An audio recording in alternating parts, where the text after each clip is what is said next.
Forget luxury for a moment. Forget 0 to 60 flexes. Forget concept cars, prototypes, and promises. Because something far more dangerous just happened in Australia, quietly and without warning. Electric cars didn't just get cheaper, they crossed a psychological line. For years, EVs were tomorrow's technology. Cool to talk about, expensive to own, a dream, not a default. But now, they're priced like economy cars, and suddenly the conversation changed. We're not asking when will EVs become mainstream, we're asking why would anyone still buy petrol? Today, I'm showing you 5 electric vehicles that officially shattered the price barrier in Australia. Not 5 good-for-the-money EVs, 5 cars that make petrol hatchbacks look outdated and overpriced. We're starting with the most expensive of the cheapest EVs and ending with the EV that flipped the market upside down. Welcome back to EV Price Wars. Let's get into it. Number 5, the MG4. This is where the pain begins, because at this price, the MG4 is already too good.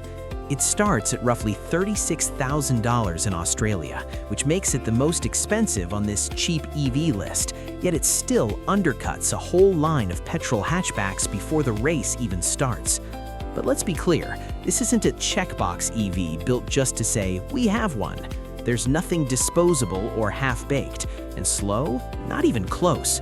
Rear-wheel drive, a dedicated EV platform, multiple battery choices, real-world range that actually fits normal life. The MG4 isn't pretending to be an electric hatchback, it is one. A proper, modern EV that doesn't feel like a downgrade from what you already drive. And here's the problem for the entire petrol segment.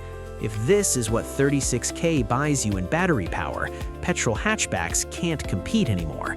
They don't win on price or value, they just survive. Number 4, the GWM Aura. This is the car that proves affordable doesn't have to be boring. It shows up with retro curves, compact proportions, and a look that proudly says it's electric, not a petrol car pretending to be one. Price? Around $35,000 to start. Range? Roughly 400 kilometers, which is more than enough for commuting, school runs, grocery missions, the real world. But the Aura's power isn't in numbers, it's in how easy it makes the switch. There's no intimidation, no tech overload, no read this manual before driving. You just get in and go electric. And that's what makes the Aura dangerous to petrol cars. It removes the excuses. Once an EV feels this simple, price, range, and anxiety stop being barriers, and suddenly, petrol cars start looking outdated instead of practical. Number 3, the BYD Atto 2. This is where things get uncomfortable for legacy brands, because suddenly the word SUV doesn't come with a premium price tag anymore. An electric SUV starting from around $31,000. Read that again. You get SUV height, SUV practicality, and EV running costs for the kind of money people used to spend on entry-level petrol hatchbacks. That combination wasn't supposed to exist at this price point.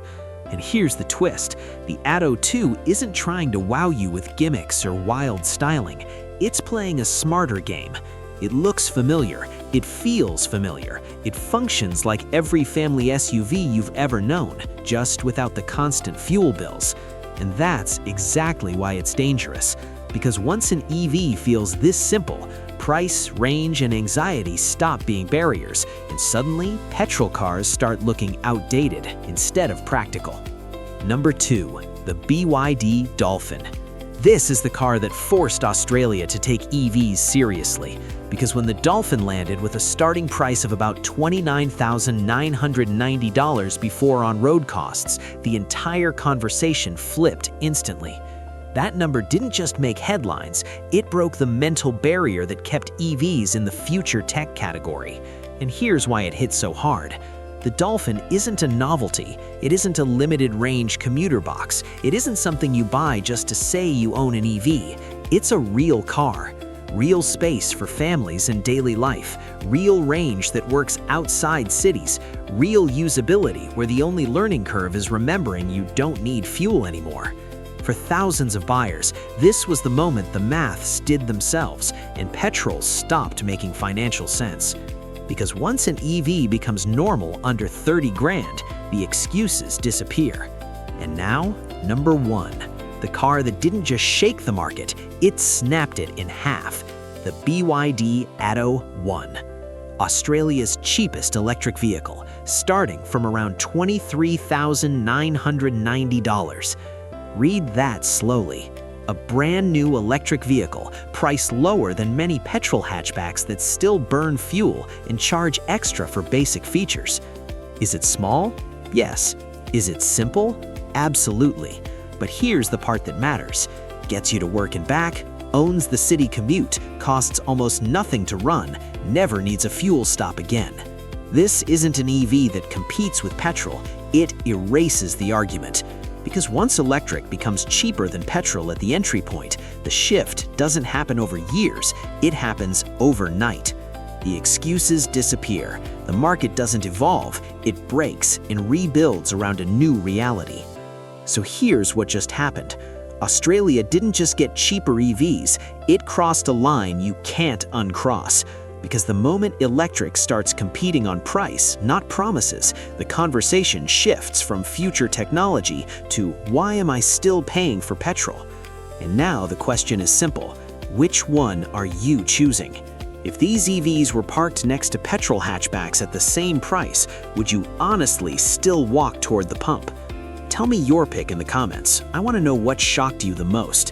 Hit like if even one of these prices didn't feel real. And make sure you're subscribed to EV Price Wars, because the next wave isn't just cheaper, it's coming faster than the market can react. I'll see you in the next battle.